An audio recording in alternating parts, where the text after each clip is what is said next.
अभी कोरोना पूरी तरह से समाप्त नहीं हुआ है। बच्चों के या किसी के भी जान से आप खिलवाड़ नहीं कर सकते। मेन इशू था वो था जंगल राज, कि कैसे कानून व्यवस्था को ठीक किया जाए।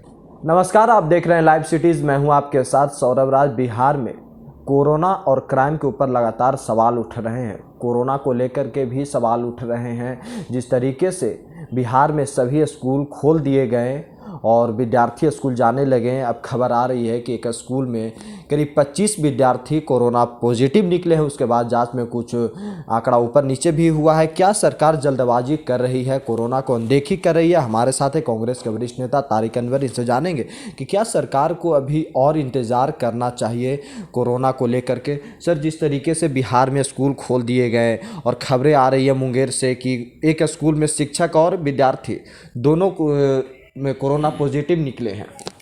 नहीं, इस बात की तो चिंता करनी चाहिए, प्रिकॉशन लिया जाना चाहिए, क्योंकि अभी कोरोना पूरी तरह से समाप्त नहीं हुआ है जी। और बिहार सरकार को ख़ास तौर पर जो छात्र स्कूल जाने वाले छात्र हैं जी, कम से कम उनके बारे में सोचना ज़रूर चाहिए कि चूँकि छोटे बच्चे हैं और उनको इतना ध्यान उनका इस पर नहीं रहता है, इसलिए बेहतर ये हो कि उसको फेज़ वाइज खोलने की ज़रूरत है। पहले हायर एजुकेशन में देखना चाहिए था।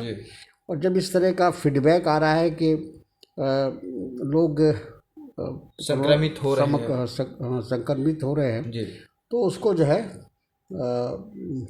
फिर से उस पर दोबारा विचार बिहार सरकार को करना चाहिए। किसी बच्चों के या किसी के भी जान से आप खिलवाड़ नहीं कर सकते।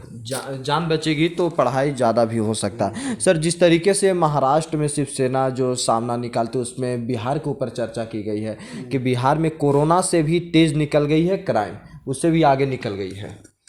देखिए, सामना का ये कहना मेरा ख्याल है काफ़ी हद तक सही है कि जो हालात है, बिहार हो या उत्तर प्रदेश हो, हर जगह की स्थिति बहुत ही दयनीय है।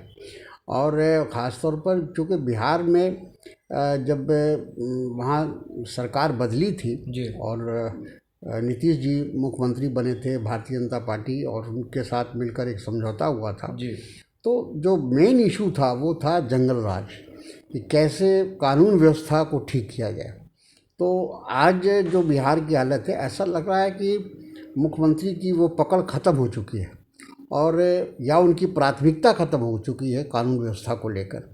तो ये बहुत ही चिंता का विषय है, चूँकि बिहार में यही कारण है कि बिहार में कोई उद्योग नहीं जा रहा है, कल कारखाने नहीं लग रहे हैं, कोई इन्वेस्टमेंट करने को तैयार नहीं।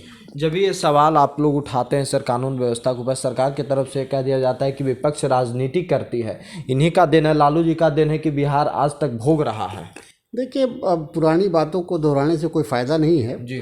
और बिहार की जनता ने जी 3 बार नीतीश जी को मौका दिया, भारतीय जनता पार्टी को मौका दिया। वो इसी उम्मीद में दिया था कि जो गलतियां पूर्व में हुई हैं जी, कम से कम उस गलतियों को ये नहीं दोहराएंगे और एक अच्छा शासन, एक अच्छा बिहार बनाने का प्रयास होगा। लेकिन 15 साल हो गए, अब ये तो चौथा टर्म उनको मिला है और बिहार के इतिहास में एक मुख्यमंत्री, पहले मुख्यमंत्री को छोड़कर शायद नीतीश कुमार जी दूसरे मुख्यमंत्री हैं जिनको इतनी लंबी अवधि तक उनको काम करने का मौका मिला। लेकिन उसके बाद भी अगर बिहार का उत्थान नहीं हो रहा है, बिहार में कोई परिवर्तन नहीं आ रहा है, बिहार के अंदर नौजवानों को रोज़गार नहीं मिल रहा है, पलायन का वही हाल है, तो ये तमाम चीज़ें हैं जिससे लोग बहुत मायूस हैं। वहाँ का नौजवान जिसका भविष्य कहीं उसको दूर दूर तक दिखाई नहीं पड़ रहा है।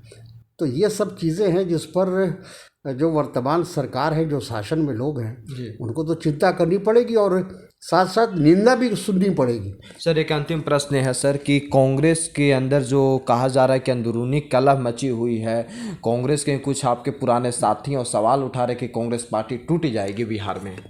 मेरा ख्याल है ऐसी कोई बात नहीं है और हम लोग सभी विधायकों से संपर्क में हैं जी, और ये सिर्फ अफवाह उड़ाया जा रहा है जी।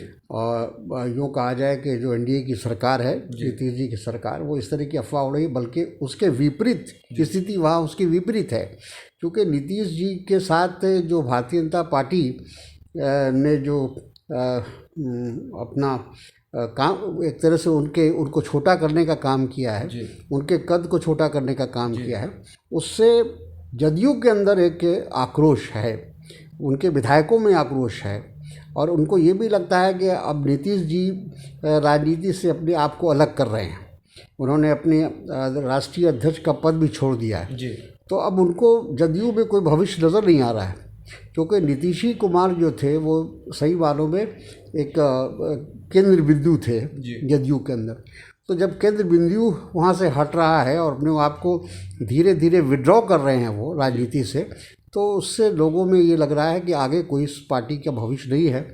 तो वहाँ से टूट होने की ज़्यादा संभावना है। कांग्रेस से टूट नहीं होगी? बिल्कुल ही कांग्रेस से कोई टूट नहीं होगी। पहले भी कहा गया था, जब इससे पहले वाले जो टर्म था उस टर्म में भी 27 MLA हमारे जीत कर आए थे। उस समय भी इस तरह की अफवाहें उड़ रही थी कि टूट रहे लोग, पार्टी बट रही है, लेकिन 27 विधायक हमारे अपनी जगह पर डटे रहे। चलिए, शुक्रिया सर, थैंक यू।